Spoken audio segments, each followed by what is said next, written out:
Coming up next on the Jeff Crilley Show, you're going to meet Gillaspie. She is a global thought leader when it comes to brand therapy. She's also a keynote speaker. She's the creator of Share Your Fear, and she's on a mission to encourage leaders to lead from truth rather than fear. Her incredible journey just ahead.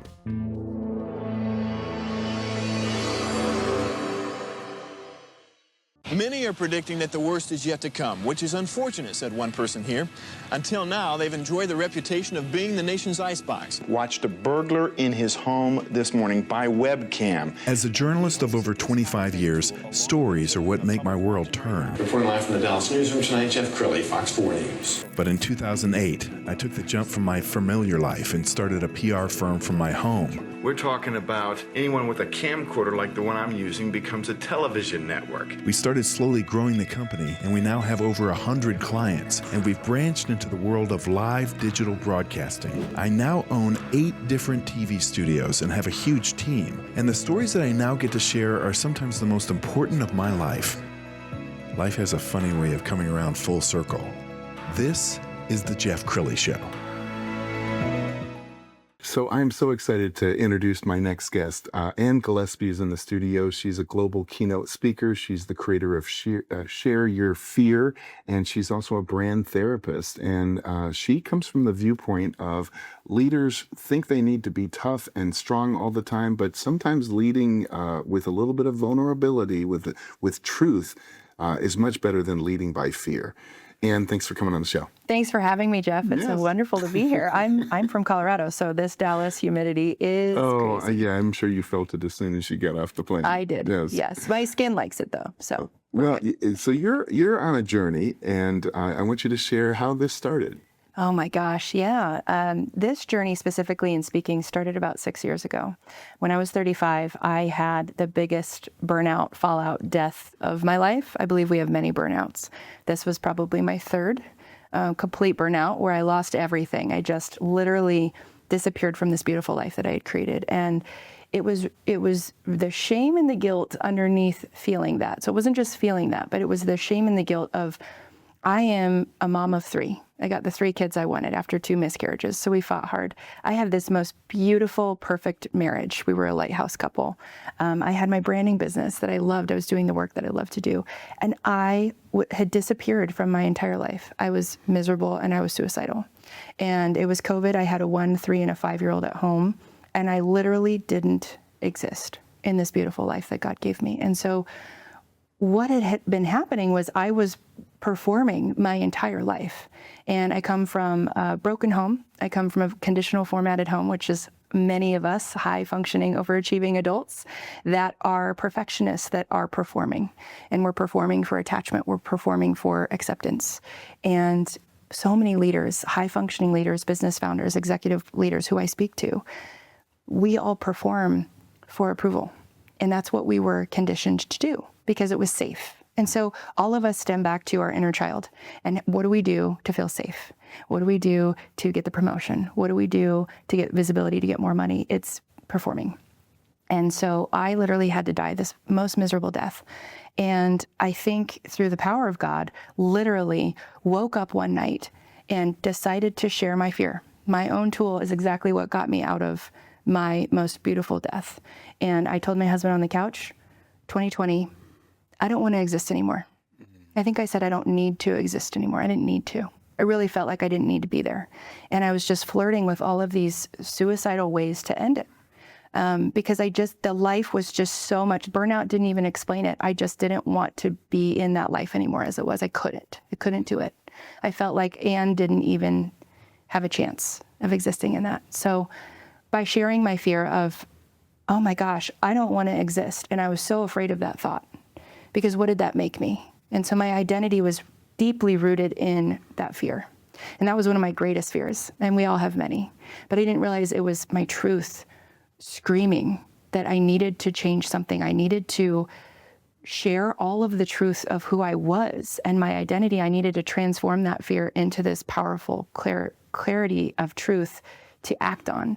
And so simply by sharing my fear with my husband, I don't need to exist. He's just what? I mean, out of the blue, because I was the happiest. I was voted best smile in high school. I was the dance team captain. I did theater all of my life. I was this performer that literally masked with the best of them.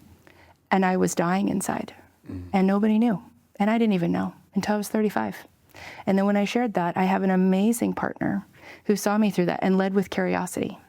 And that's what I always teach when I speak to this, is we have to lead with curiosity. You have to have a safe space to share your fear.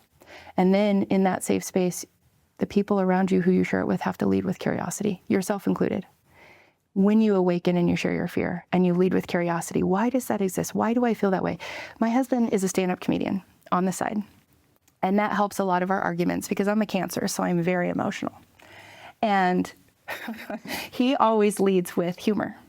And so when I share this, he didn't make a joke about that, but he made suicide fun. I don't know if that's possible, but he wasn't afraid of the fear. He showed me my first form of unconditional love ever.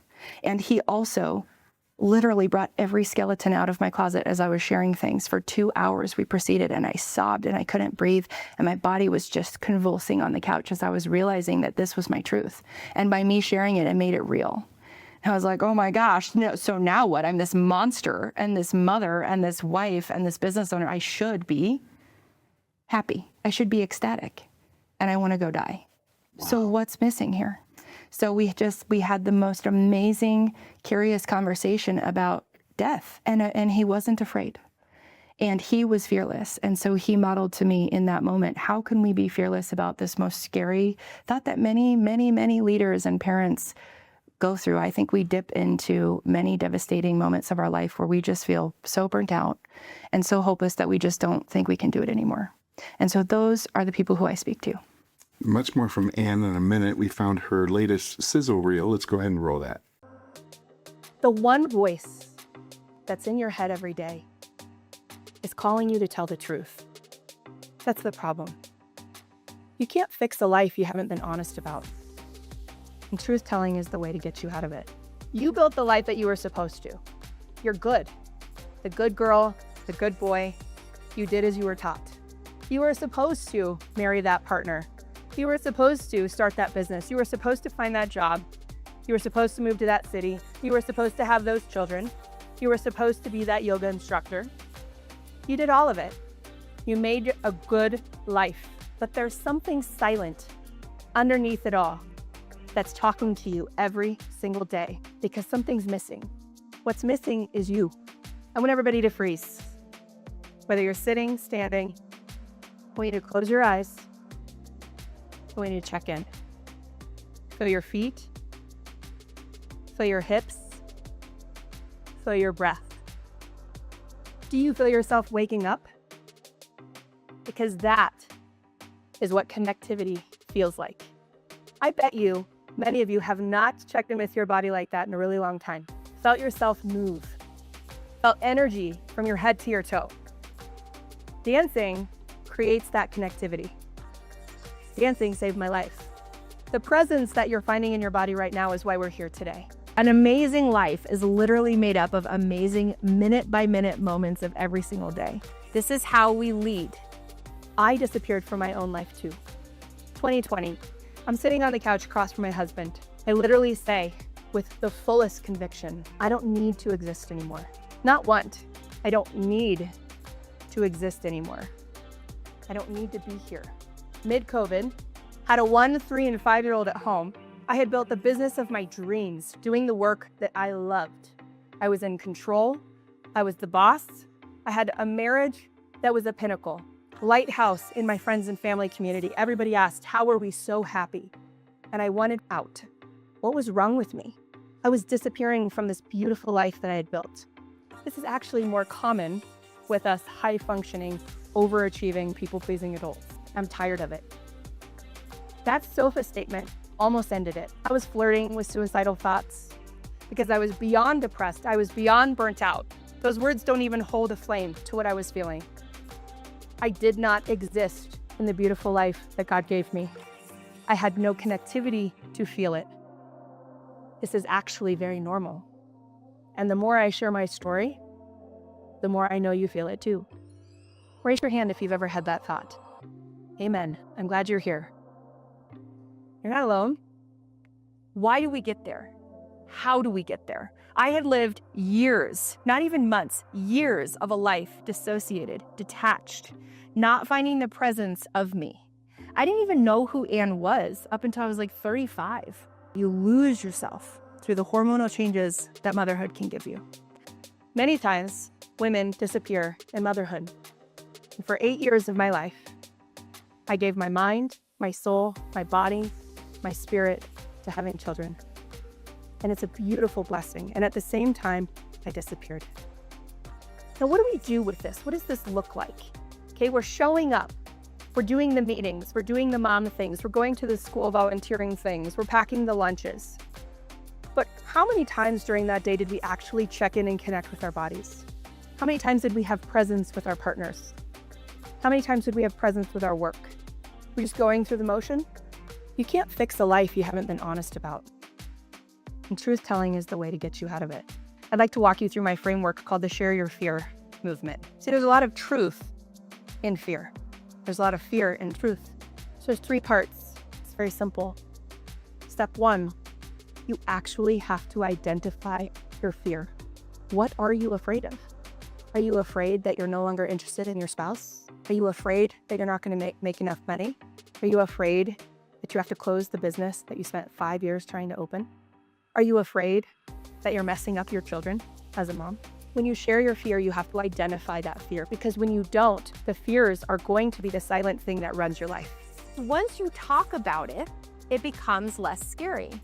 And once you talk about it and you bring that to light, evil lives in darkness. You're going to spend day after day after day letting the fear run the show because you're keeping it in darkness. So step 2, you have to say your fear out loud. You identify it, you say it out loud. To those around you, your spouse, your business partner, your friends, yourself. And step 3, this is going to take a little bravery. You have to let the truth disrupt your life, which means things are going to change. And as you transform, it will be lonely. But on the other side of the truth that you just told, life, the most amazing life that you crave every single day that you want to show up for. So I invite you today to share your fear, accept the truth that you're not saying, because the life that you crave and the joy is just on the other side of that truth that you haven't told yet. Thank you.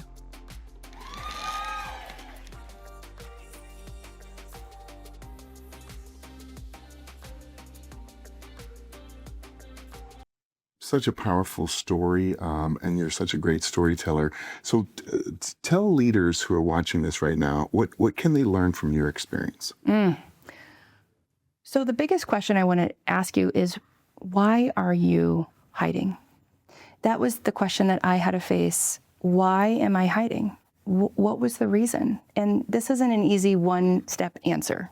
This took years and years. People say, well, how long did this take you? Guys, it took years of just dying again, crawling out of that hole of worthlessness, hopelessness, and realizing, 1, therapy. Therapy is huge, right? Revisiting your inner child, revisiting all of those early day things. The first thing I ask you, what happened when you were 5?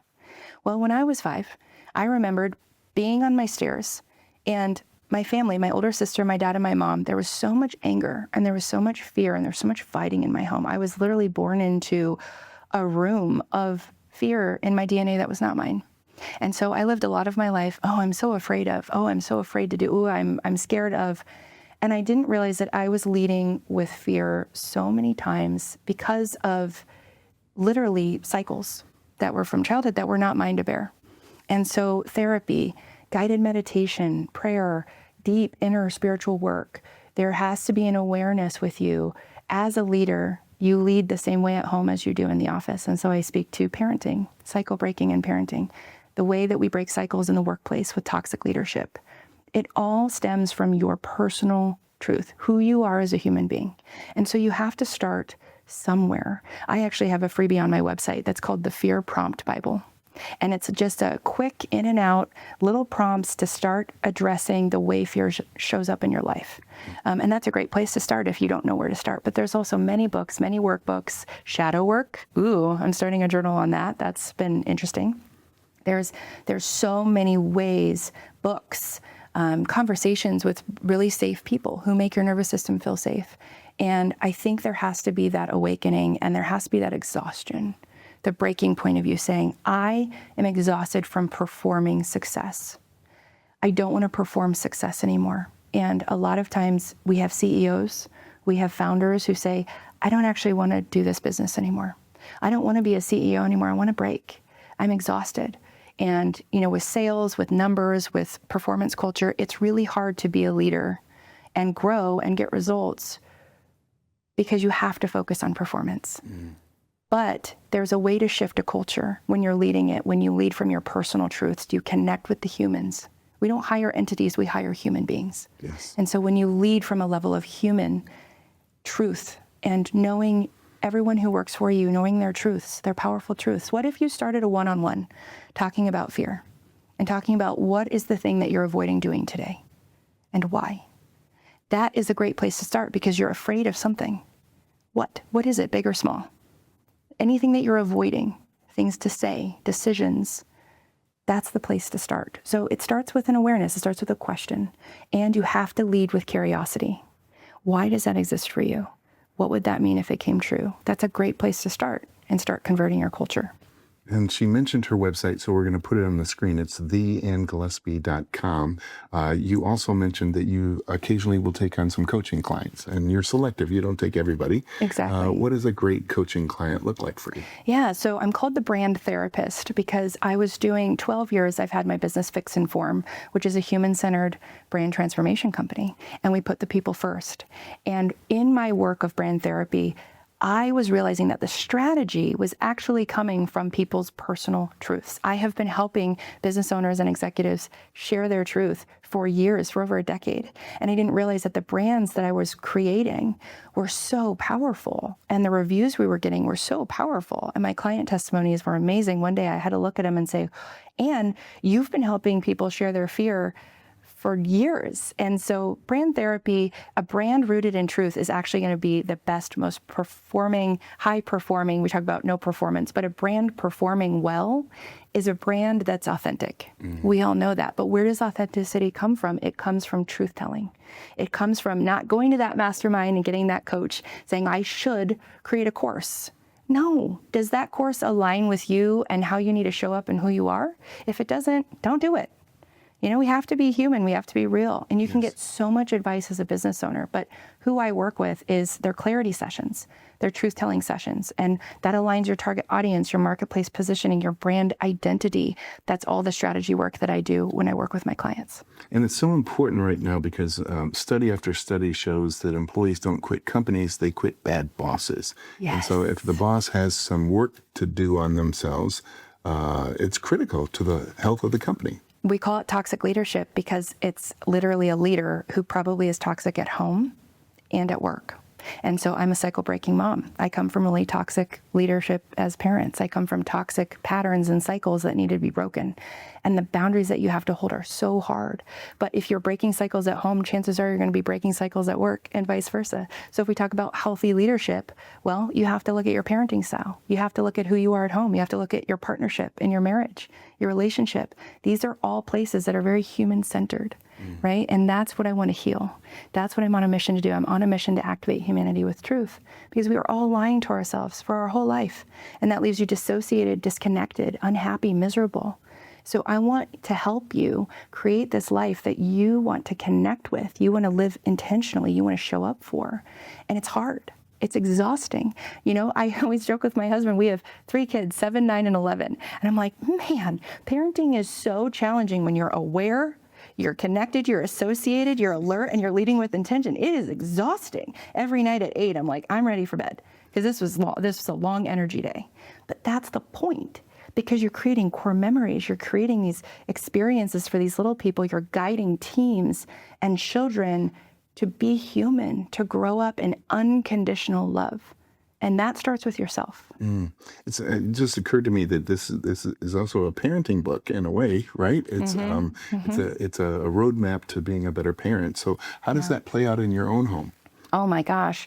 Once I broke this cycle of Anne living a dissociated life, just the eye-opening ahas that kept coming, the growth was just profound, and it was just escalating quickly. Like, every day there's an hour that the growth is just skyrocketing, and I have to reset, and it's like you continue leveling up, because once you unlock the cycle breaking and the habits and the old behaviors in your childhood and who you really were born to be and what you were born to do and say, it changes everything, but quickly. So I was healing, abuse patterns that I grew up in an abusive home.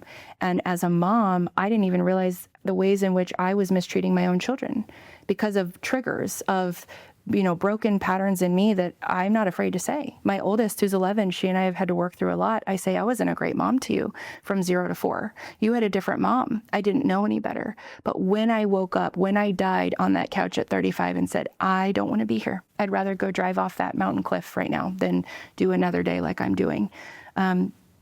It wakes you up in the most beautiful way that you can then allow others in to your journey and say, I am a broken human being. I am healing. And I tell my kids this all the time. You're so much smarter than me. I'm learning from you every day. And I knew I was smarter than my parents when I was like 4, right? And so I always encourage them as a parent through all of this work. Man, the way I lead companies, I've founded 3 companies, the way I lead teams, the way I partner with colleagues, the way I hire clients and lead clients, it's the same way that I lead my children. It's the same way I partner with my husband, because I'm connected. I'm associated to my truth. And I know if that doesn't serve my truth, then it's not for me. So it changes everything. Sharing your fear is a daily ritual. And my prompt Bible, the Fear Prompt Bible, which I was like, ooh, that's good. It's a way to start asking yourself these questions, and just, it's quick. You get in and out. It becomes this daily ritual. And every night before I go to bed, I literally, since doing this, I share my fear. I ask with myself, and then anyone who I need to share it with, my kids, my husband. Ooh, I was really afraid of my temper today. I was afraid I was going to lose it. I was so triggered.